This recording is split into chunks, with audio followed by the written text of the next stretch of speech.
మీద ఒక ఎంక్వైరీ వేసి ఈ పాత పత్రికలు ఉన్నా కూడా కొన్ని ఉన్నాయి, అతను అమ్ముకున్నమాట వాస్తవం, పూర్తిగా వేయకుండా ఆయన మొత్తం లేవని చెప్పి రిపోర్ట్ ఇచ్చారు. ఆ రిపోర్టుకు నేను నిన్న ఖండించి ఇచ్చాను, ఒక బీద ఉద్యోగిని సతాయించేద్దని. అంతేకాకుండా ఇట్లాంటి ర్యాకులు అధికారులు ఇక్కడ అవసరం లేకుండా ఇట్లా స్టీల్ ర్యాకులు 4 ఎక్స్ట్రా ఉంది, దాదాపు 10 సంవత్సరాల నుంచి ఉన్నాయి. అవిటిని శాఖ కింద వర్ణికి బదిలీ చేసినాం మొన్న అధ్యక్షుల వారు స్పందించడం వల్ల. మరి ఇంతేకాకుండా ర్యాక్ దీనిపై టేబుల్ ఉండే, ఒకటి మాక్లూర్కు 2 బోరిగాన్కు బదిలీ చేసి, అంటే ఇక్కడ అంతా మొత్తం ఫర్నిచర్ షాప్ లాగానే ఉంది. ఇట్లా పెద్ద ఒక్కొక్కటిపై 4x8 అట్లాంటి 3 టేబుల్ అవసరం లేకుండా కొనుగోలు చేసి పెట్టి దాదాపు 10 సంవత్సరాల నుంచి నిరుపయోగం ఉంది. అధ్యక్షుల వారికి ఇట్టి విషయం జరపగానే వెంటనే స్పందించి వన్య శాఖ ర్యాకులు బోరిగాన్కు ఇవి మాకులకు ఒకటి బదిలీ చేసి, కార్యదర్శి గారు మటుకు ఈ డోర్కి అయితే నేను చేపియా, నువ్వు చేపించుకో, జేబులకి వెళ్ళి పెట్టుకో, ఏమన్నా వేసుకో. ఇప్పటికి కూడా కరెంట్ బిల్లు 3 నెలలకు ఒకసారి వస్తున్నాయి, స్వీపర్ బిల్లు కూడా రావడం లేదు సరిగా. 3 నెలలకు మొన్న వచ్చినాయి, 3 నెలలకు మొన్న స్వీపర్ కరెంట్ బిల్లు వచ్చినాయి. కరెంట్ బిల్లు అయితే 3 నెలలకు వస్తున్నాయి. అది పరిస్థితి. మిమ్మల్ని ఖర్చు పెట్టాలంటే మాకు టీఏ బిల్లు చూడు కష్టం ఉంది, మళ్ళీ దీనికి తోడు ఇది తను అనుకున్న వాళ్ళకు కావాలని చెప్పేసి ఇది చేస్తున్నాం. డోరు కానీ డోరు పెడితే ఇలా పాటకు రావడానికి పాము వచ్చిందంటే పిల్లలు భయపడుతున్నారు. పొద్దున వచ్చి స్కూల్కి పోయే పిల్లలు వచ్చి అమ్మ అక్క పాముంది అనుకుంటే వెళ్ళిపోయింది. అంటే దానితో ఏంటంటే పిల్లలను భయభ్రాంతులు చేయడానికే ఈ లైబ్రరీ అధికారులు ప్రవర్తిస్తున్నట్టు అనిపిస్తుంది.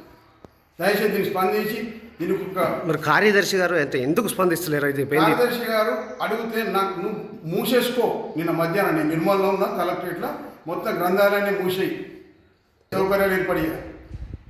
ఎందుకంటే ఇంతకుముందు ఇన్కంప్లీట్ బిల్డింగ్ నేను యాక్చువల్గా చెప్పిన కనీసం దీంట్లో ఫండ్స్ ఉన్నా కూడా ఫండ్స్ నిరుపయోగం మళ్ళీ వాపస్ తీసుకున్నా కానీ బాత్రూమ్ కట్టేది. ఇక్కడ బాత్రూమ్ కూడా లేదు. తను అనుకుంటే ఎక్కడైనా కట్టించాడు, కానీ ఇక్కడ మటు బాత్రూమ్ లేదు. గ్రంథాలయం వెల్మల్లో సెప్టెంబర్ 10వ తారీఖు నాడు మాక్లూరు నుండి అదనపు బాధ్యతలకు వెల్మల్కు పంపేయడం జరిగింది. ఇక్కడ ఛార్జ్ తీసుకుంటే దాదాపు ఒక 15 సంచుల ఎలుకలు కొట్టిన పుస్తకాలు చెత్త ఉంది. అధికారులు వచ్చారు, 3 సార్లు అధికారులు వచ్చారు, కానీ జిల్లాధికారి 2 సార్లు వచ్చినాయి. దానికి ఎలాంటి స్పందన లేదు. ఏం చేయాలని అతను పోయిన మిస్సింగ్ లిస్ట్ ఇచ్చాను.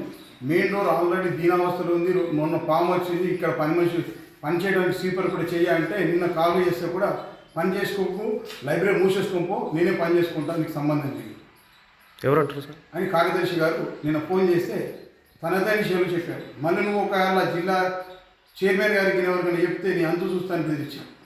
ఎవరు? కార్యదర్శి గారు. గతంలో కూడా నీ మీద ఒకసారి కేసు పెట్టించిన, మళ్ళీ నీ మీద కేసులు పెట్టించాలంటే నాకు పెద్ద ముచ్చట కాదు. నేను రాయలసీమకి వెళ్ళేసిన, నేను జిల్లాధికారిని, నేను ఏదైనా చేయగలుగుతా, నీకు డోర్ చేపియా, ఏం చేపియా, పాములు వస్తే ముందండి బంద్ చేసుకోపో అని ధిక్కర స్వరంతో మాట్లాడారు.